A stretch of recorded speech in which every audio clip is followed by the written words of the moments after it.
Well, good evening, everybody. My name is Mason Sims, and welcome to another edition of our episode. Joining us this evening is Miss Sarita Edgerton. She is the state representative for District 34 of South Carolina, which includes the Spartanburg areas, and she'll be discussing with us some of the things that are currently going on in the State House, and also some things that are going on in the Freedom Caucus as well. In addition to this, we're also going to be discussing some of the plans for reorg in the state convention later on this year. So again, my name is Mason Sims. Let's get started. With me today is Miss Sarita Edgerton. She serves District 34 of South Carolina, which is pretty much the Spartanburg area. And Sarita, thank you for joining us this evening. Thank you so much. I don't mean to correct you, but the last name is Edgerton. Oh, I'm sorry about that. That's okay. All right. Well, good. Well, congratulations on winning your first election. I'm sure you probably put a lot of hard work and effort into it. Yeah, my husband and I and a couple other people, I think, knocked about 6,635 doors, or I mean, that name might be off by a few, but talked to 12,000 people. Yeah, it was great. That's the best part of this whole thing, was getting out and meeting my area. Yeah, well, that's great. And so was the person that you defeated, was the incumbent, was he or she, was he in there for a while? No, I actually ran for an open seat. Roger Nutt was the House of Representatives for my area, and he was running for Senate, and he won. So he vacated the seat. So there were actually three of us in the race for the primary. Okay. And then we went into a runoff. Wow. Yeah, I'm sure runoffs are nerve-wracking because not everyone shows up like they do for the primaries. Yes, and then so you have about 11 days to get the vote out for you to win. And so we did, I think, 1,100 doors in 11 days. So. Oh, wow. Yeah, that's a lot. Yeah, so my mom and daddy always taught me if something's good, you're willing to work hard for it. So that's not exact saying, but if you want something, you'll have to work hard for it. And that's what I believe in, is working hard. And you're in the real estate business, so do you see a lot of similarities as far as like working with people and, meeting people and asking them for their support, their vote? Yeah, in some ways, people are looking for a home or looking to sell their home. It, of course, is different, but yes, everybody has different needs or different desires or different ideas. And so a lot of what real estate is and a lot of what door knocking is listening to people instead of going to the doors and knock, knock, knock. Hey, here I am. Here's all about me. Here's what I believe. It was more, and there's no science to it, I don't think, but it was more of what issues are important to you. Where do you see South Carolina going? What do you like about where we currently are? Because we do live in a state that is very, very attractive to people from the outside.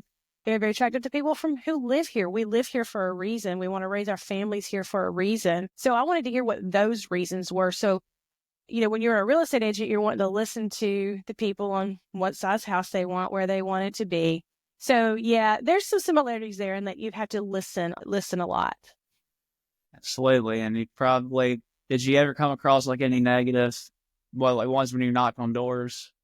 Well, yeah, there were some negative. There were some really crazy things people would say to me at the door. And, in this day and age of technology, you have to assume you're being recorded at all times. Some of the things I cannot repeat because of whatever rules that having this on the air. And it's just, frankly, I was like shocked that somebody would say these things out loud. Yeah, there were people who wanted to know, was I a Trump supporter? Was I not a Trump supporter? And I am a Trump supporter. They're like, well, get off my lawn. Yeah. Okay, fine. See you later. Thank you for your support. Thank you for your concerns. And you just leave. And I didn't try to get caught up in the negativity, but if I could get people to answer the doors and ask them some questions, talk about themselves, tell them a little bit about who I was, 9 times out of 10, it went well. So did I win them all? Probably not. But I won some who didn't know any of the three of us in the race at all. And so I worked very hard on this election. So I'm very thankful to the people of District 34, which is more Duncan-Reedville area. Absolutely. Yeah. And I was in sales for a short period of time. I sold life insurance and did loans for about 2 years. So I feel like that did get me ready for door knocking because I was used to people, like closing the door in my face and saying not interested. But I did say, you do have to have the ability to take no for an answer. yeah, I will say it was easier just asking for a vote because I wasn't really set. I mean, I was selling myself, but they didn't have to buy anything. They just had to go to the polls and cast their vote. Right. And that's another thing. You have to urge them to leave their homes and go vote. So you have to give them good reasons to do so. And that's what I tried to portray, that I'm a person of my word and I don't lie, which is sort of an unusual concept among politicians, but I'm not a politician. I'm just a regular person who got elected. I wish you best of luck to you. No, Thank you. absolutely. And so, what are some things you'd like to accomplish this year, or actually for your first term?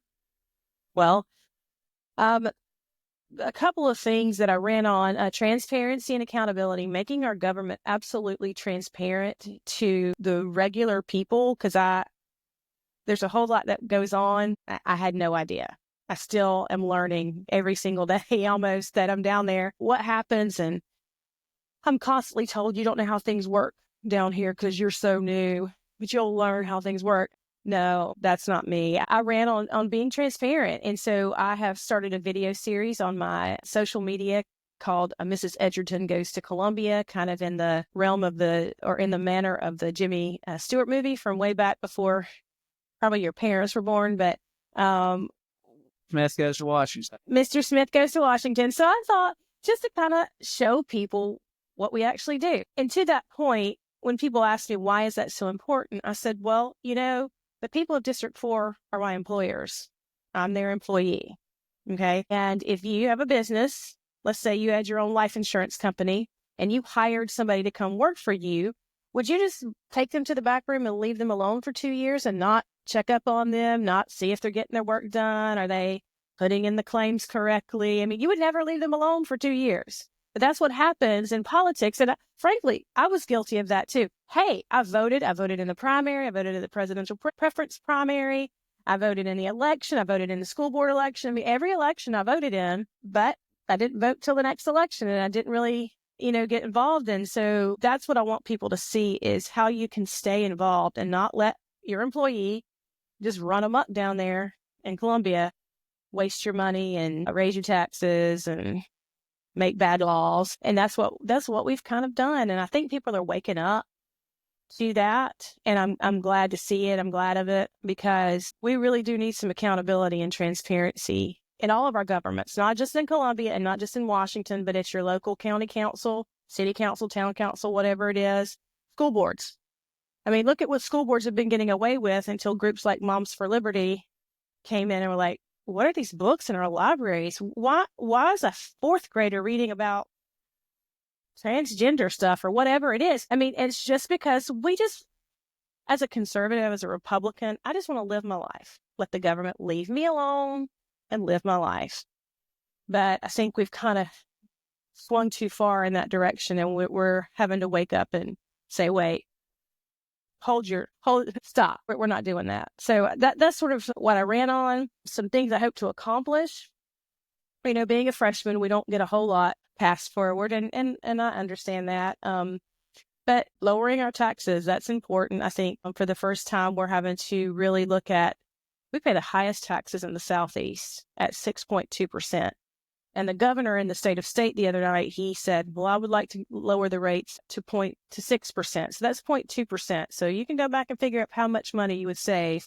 It's probably not enough to buy you a cup of coffee at Starbucks. Right. And to me, that's not enough. I would like to abolish the sales tax. There are other ways to do it. There are other states that do it. Florida does it well. Tennessee does it well. Texas, I believe, does it well. I'm rethinking the Texas thing. I don't know if they have state taxes or not, but there's ways we have to do that. But along with cutting your taxes, we have to cut spending. Right. You can't cut taxes and not cut spending. That is still growing the government. And the head of our Ways and Means Committee has already said that our budget this year is going to grow at historic rates. And those are words that you can find that he has said.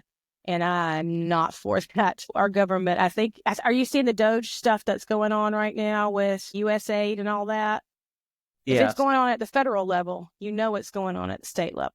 And we need to pare our government back. Our government was not meant to have their fingers in every single little pie.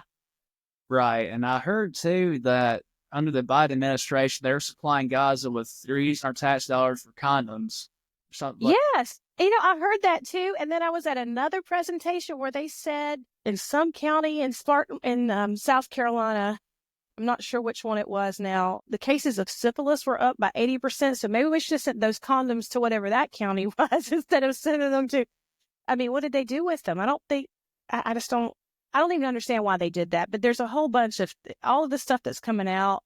It's happening here too. And our budget is super bloated, and it's super full of earmarks and pork, and not all the earmarks are bad, but we need to concentrate on roads and bridges. We have some of the worst roads in the country. And when I knocked on doors and I said, what's the main problem you see in South Carolina?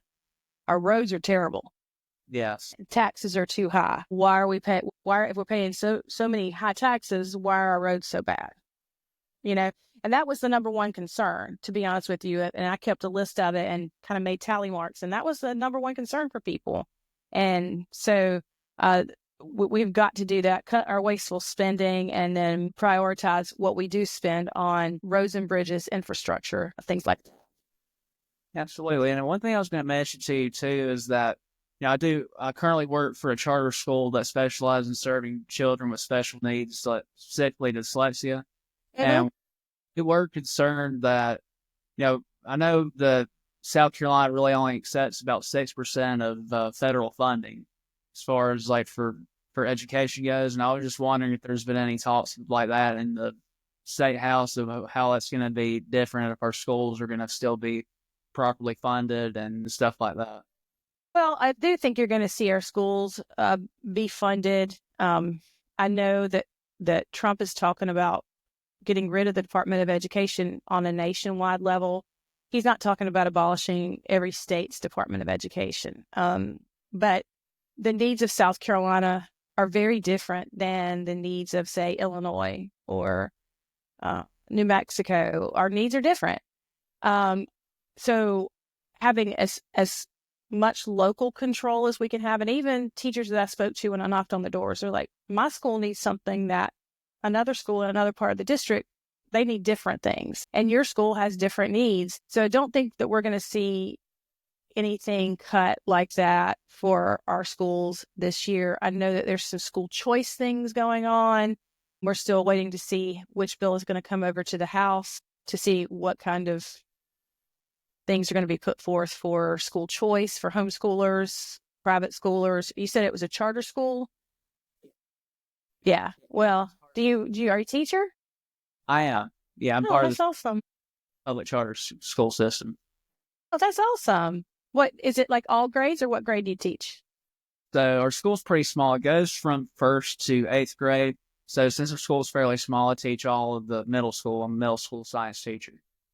Awesome. That's so good. Well, I have my public school teaching degree, or I taught public schools. I have a degree, and I've been a homeschool mom for 18 years, and I still homeschool my 17-year-old. He's in his junior year. So education to me is very important, no matter what choice. I think parents should have choices. And if you have a child with special needs, you should have the opportunity for your child to also obtain an education.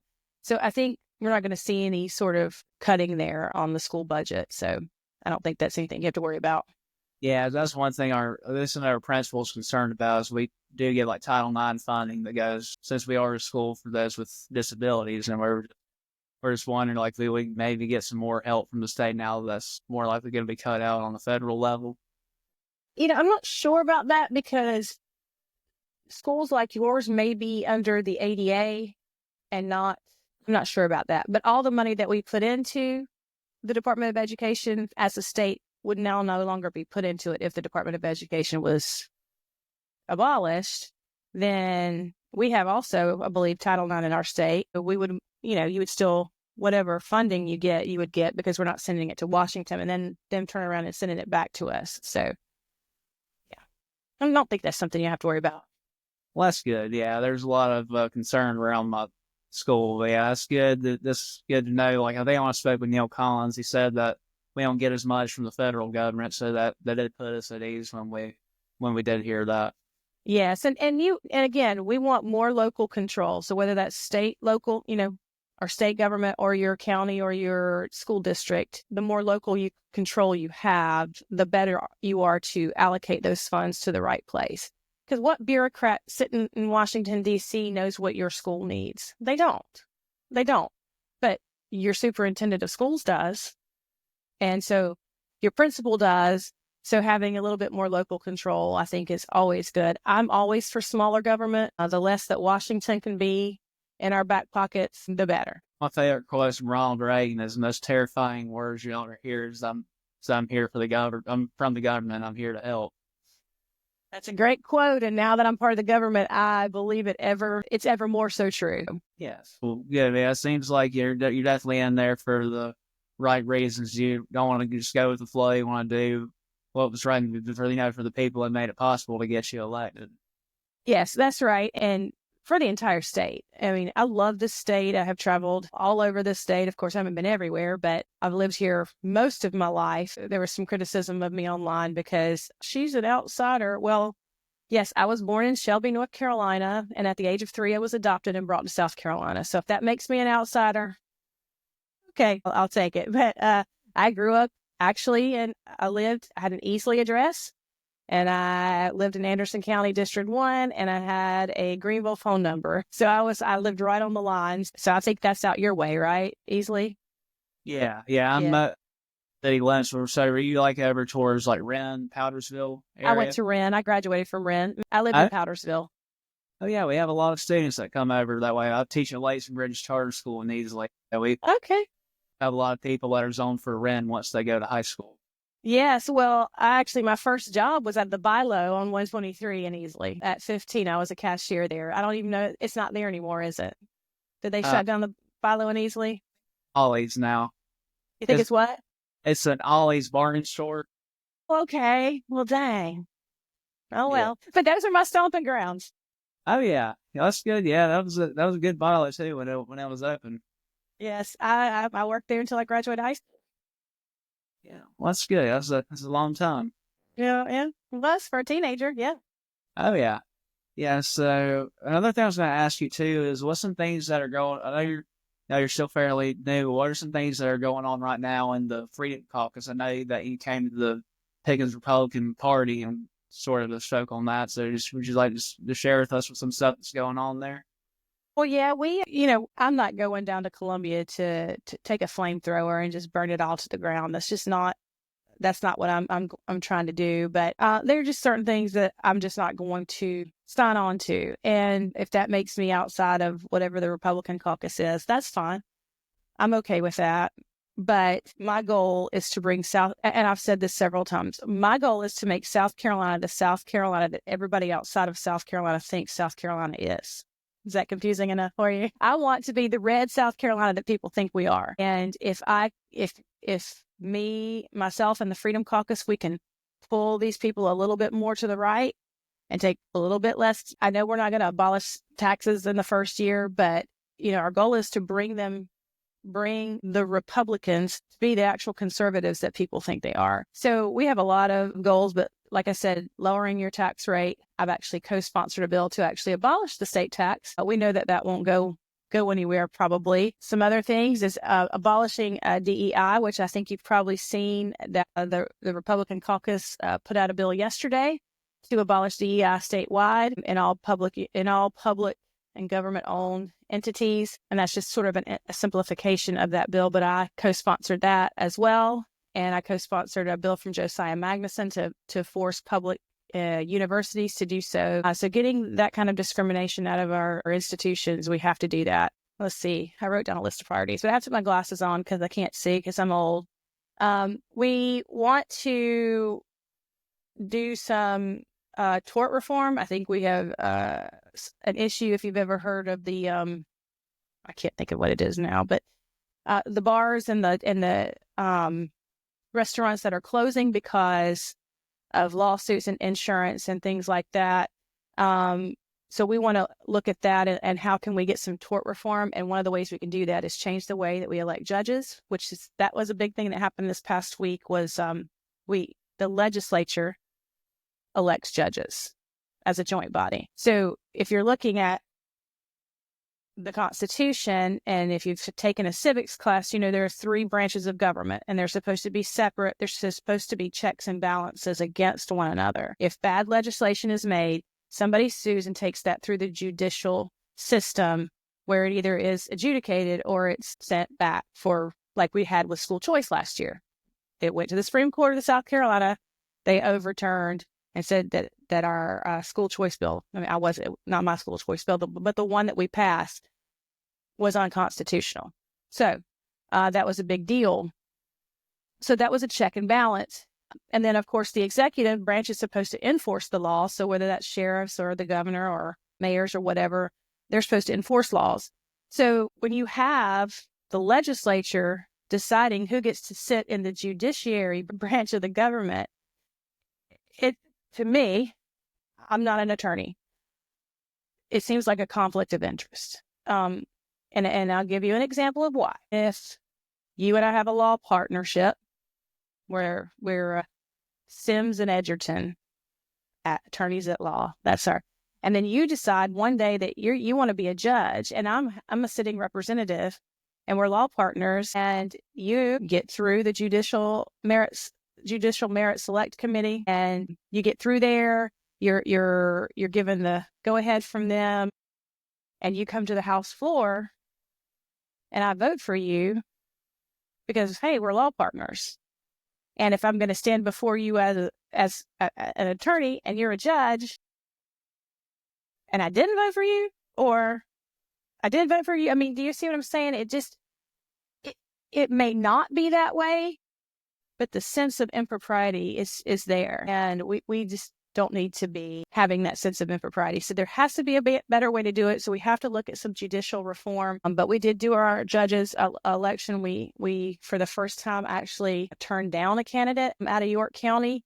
It's the first time in a long time that one has actually been turned down, and not just sent back, but just said no, just a complete no. So it was a very interesting day. I made an objection to a judge, and because that judge has certain ties with another person as far as getting elected. In this case, there were a couple. One was the wife of a sitting legislator, which I'm just saying.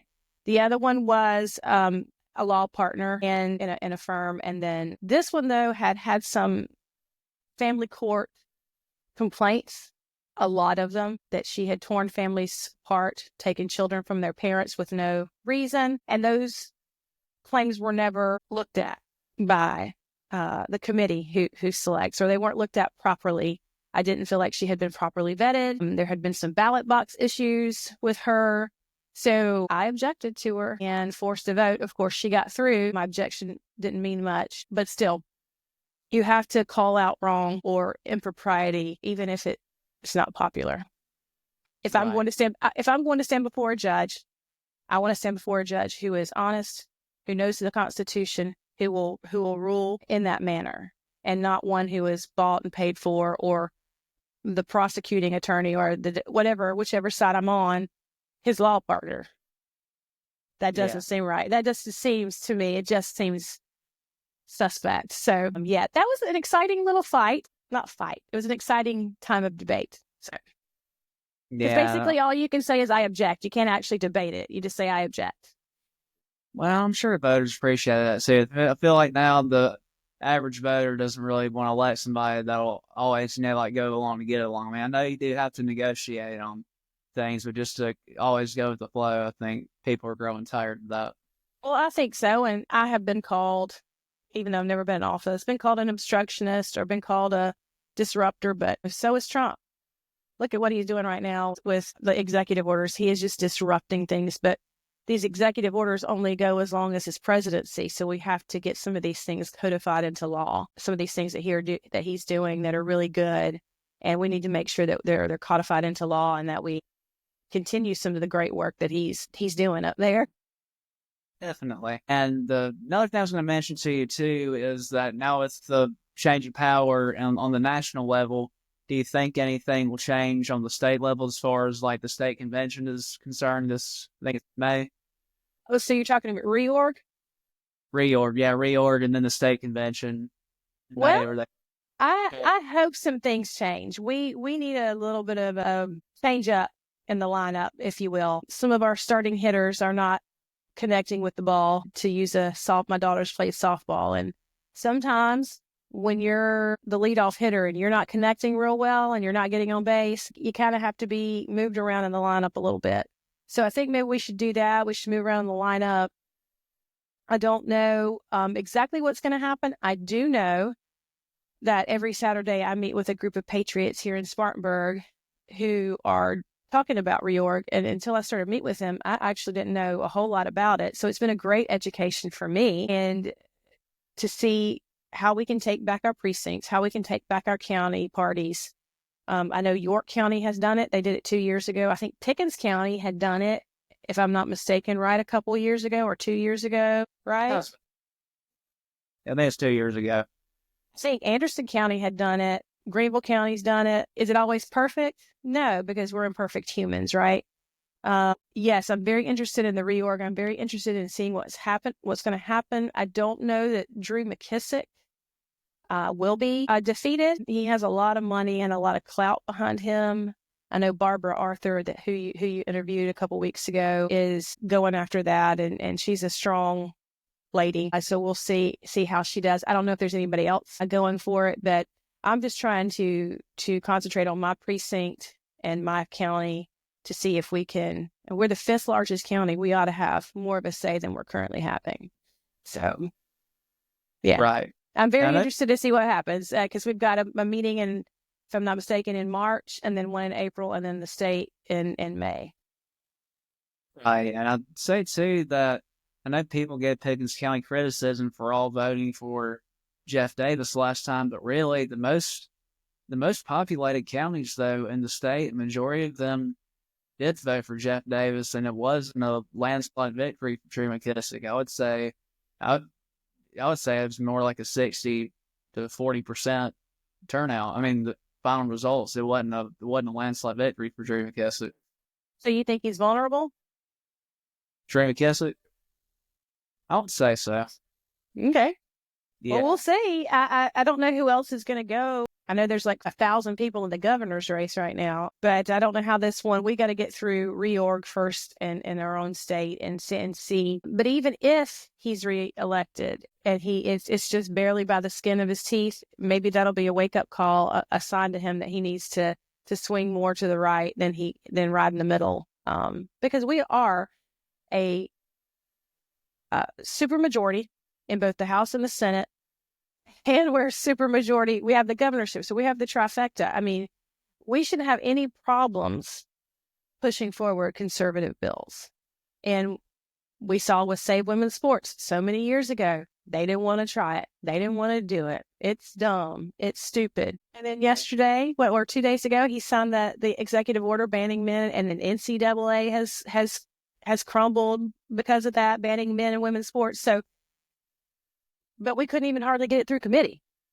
In South Carolina, we should have been protecting our babies. Our girls, my daughters, both played high school sports and both got scholarships to play in college, though neither one went on to use those, and they didn't play in college. But if they had gone into a locker room where there was a man, that would have been ugly for them. I mean, horrible, just horrible.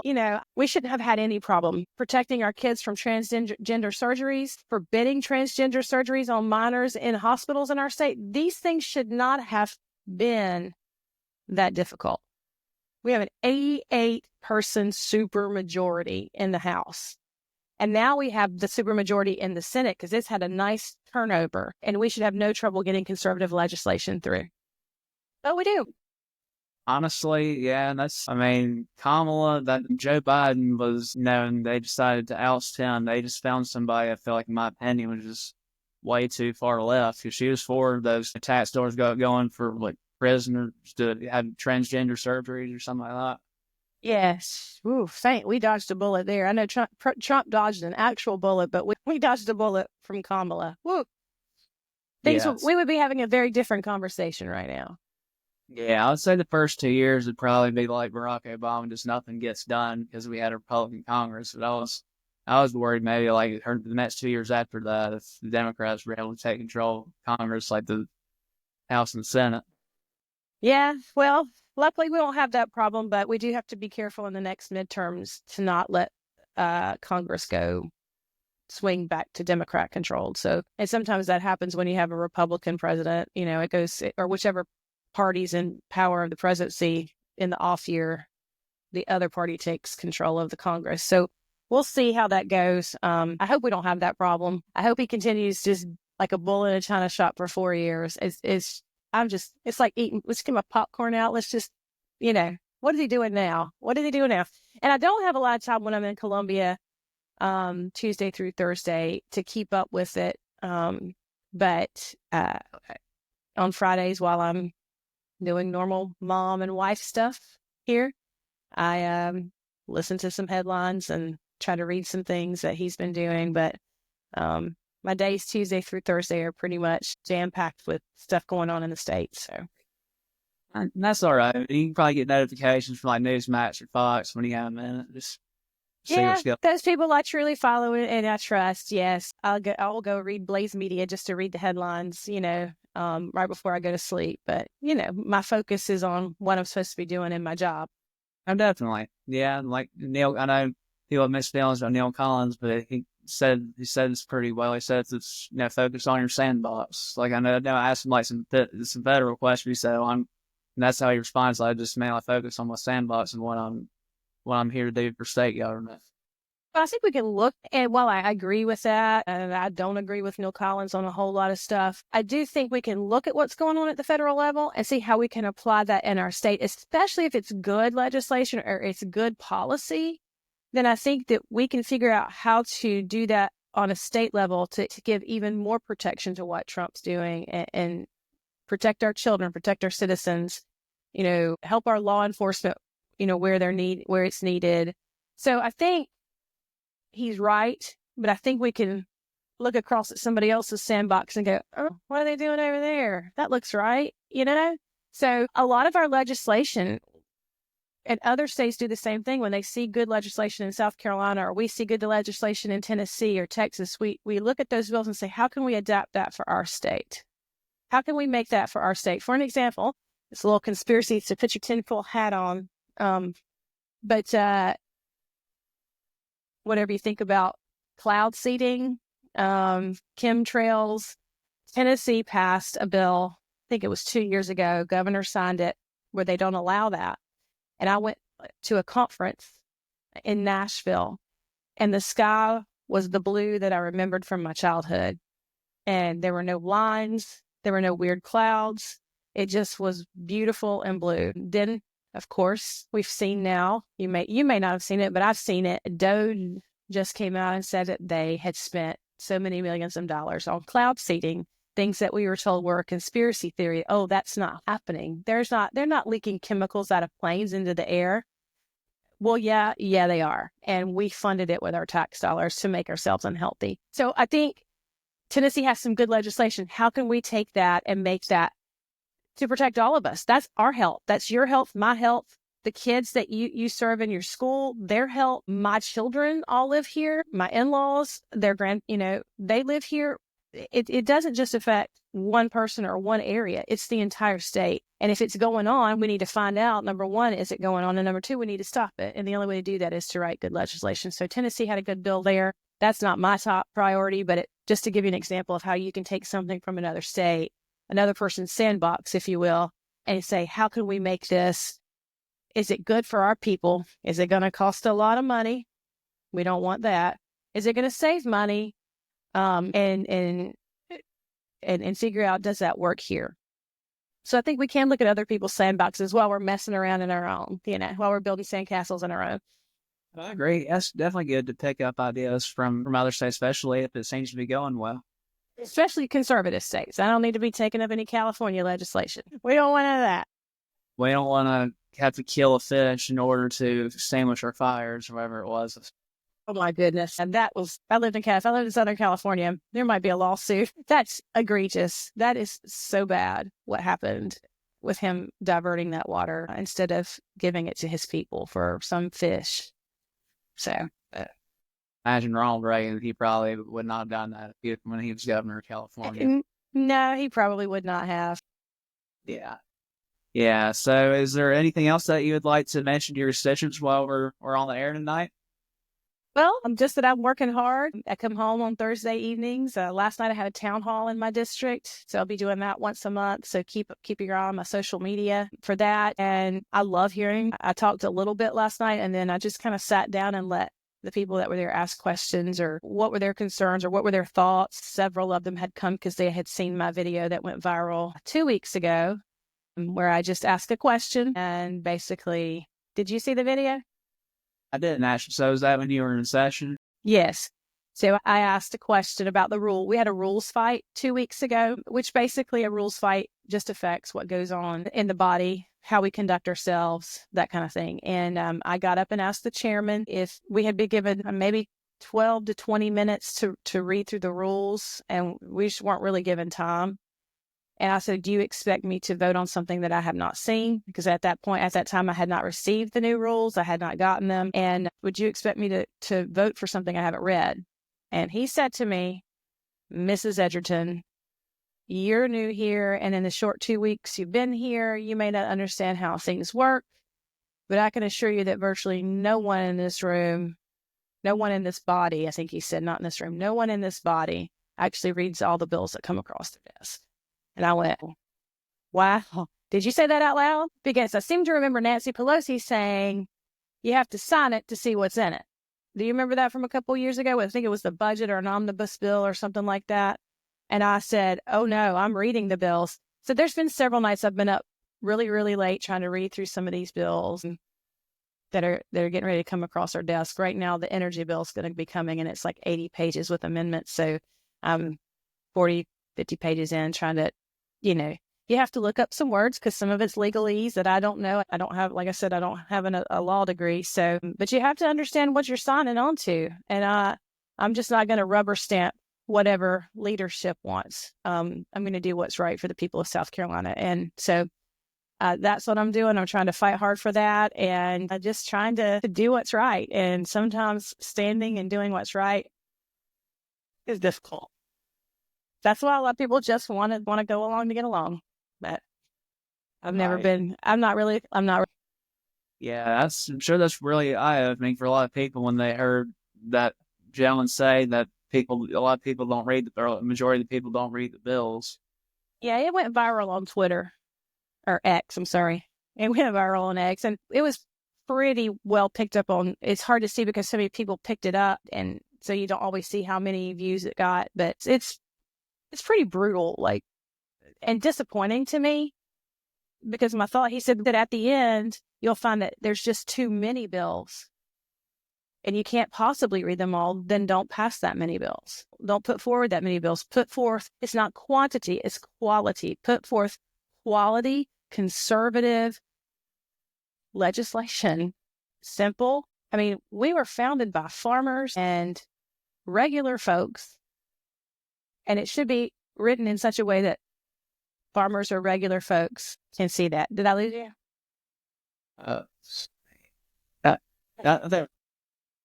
So yeah, that's kind of my story. I didn't even give you sort of an introduction to who I am, but I am a mom. I'm a wife to my husband for 25 years. I have taught public school and been a stay-at-home mom the majority of those years. Homeschooled my kids, all of them, all 4 of them. I still have 1 to go. I graduated 3, and I have 2 girls, 2 boys, and I now have a son-in-law, but no grandchildren yet. Hopefully one day. I have a grand dog, and I have 2 dogs, and I love to read. So I love, I don't know. I love politics. I love reading about politics. I love being involved. I actually like this job. It's difficult, but I like it. And so I'm going to try to do the best I can for 2 years. And if 2 years, the people of 34 send me back, great. If not, I'll come home and continue to be a mom and a wife. Absolutely, yeah. And I'm sure people appreciate that you are reading the bills, too, because I feel like that should be the basic requirements to perform the job. It's my job to be able to read you have to read the bills. Yes, I would agree with that. Yes. So, Miss Edgerton. Yes, that's correct. Yes. Well, I certainly enjoyed having you on, and I certainly wish you the best of luck on the remainder of your first year as a state legislature, and I'd love to have you on the show again. All right, well, let's do that. Let me get a few more months under my belt, maybe after our session's over in May and we've had our budget fight and all that, and we can do a recap on it. But yeah, I would love to do that. And you keep interviewing people, and the more light we can shine on what's going on at the State House and in our reorg situation as well. You keep on that too. So, Definitely, yeah. I'm going to the Easley City Council meeting tomorrow next week, and I'm probably going to say some things that I would say probably would not make most people on the council happy. So, well, you can either be liked, and in politics, you can either be liked or you can be feared. yes, so it's definitely going to, just kind of, it's not really an attack. Just like, hey, what are you doing? I mean, it's not being ran on. Yeah, and you can be, I don't want to say adversarial, but you can speak your mind, but do it in a way that's polite and remembering that the person you're speaking to was created in the image of God, and that they are, I'm a believer, so that they are one of God's children. So that's how I try to treat them. But you can also get your point across, and I think if you do that in a nice way, people respect that. So. Yeah, and I usually do that. I'm not going to say, hey, you're doing a terrible job. You should say it. Sometimes they need to hear that. Hey, you could do a better job. Yeah. But, well, good luck with that. I hope that goes well for you. Certainly appreciate it. Yeah, that's actually my next episode is going to be about a recap of what was said or what I said during the meeting, and also some ways of how I would have voted based on what they've all voted on that meeting. Well, that's good. I'll be looking forward to that then. Absolutely, and I certainly appreciate you watching. I saw that you had viewed several of my episodes, so I'm great to be able to have all the support that I do. Well, good, and you keep at it and keep after it. I've got people that you can interview as well if you're so inclined. Yeah, but you just keep after it. And you keep working in the local governments. We've got to do that. I know federal stuff is important, but the local stuff is more important. The local governments have more power than the federal government, and oftentimes they wield it tyrannically. Oh yeah, it's definitely something that affects your everyday life. Where all the government starts is right there at the local levels. That's right. That's right. Well, I appreciate you, Mason. I appreciate you too. Hope you have a good weekend. You too. Thank you so much. Thank you. Bye-bye. And that concludes our show for this evening. If you have not already, please feel free to click, like, share, and subscribe on our YouTube channel for further updates, and also follow our Facebook page as well. As I mentioned in my interview with Miss Edgerton, my next episode is going to consist of my speech at the Easley City Council meeting, and also it'll include a brief recap of what was all discussed during that meeting. I hope that everyone has a wonderful weekend. Good night to all, and God bless America. Thank you.